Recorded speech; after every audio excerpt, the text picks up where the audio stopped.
నాగబాబు గారు. ధన్యవాదాలు అధ్యక్ష.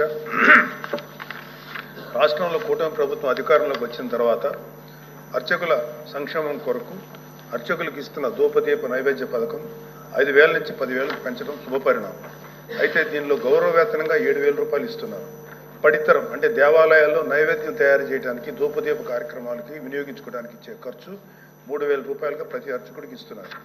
ఈ పథకాన్ని 10,000 రూపాయలు ఇన్కమ్గా కన్సిడర్ చేయడం కారణంగా అర్చకుల పిల్లలకి తల్లికి వందనం పథకం పొందలేకపోతున్నారు.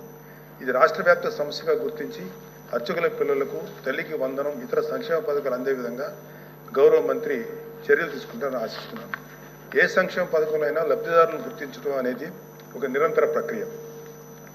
శ్రీ నారా లోకేష్ గారికి తీసుకెళ్ళని మరొకసారి వారి దృష్టికి తీసుకొస్తున్నాం. తల్లికి వందనం పథకానికి అర్హులైన ప్రతి లబ్ధిదారునికి న్యాయం జరిగే దిశగా శ్రీ నారా లోకేష్ గారు కృషి చేస్తారని విశ్వసిస్తున్నాను. Thank you.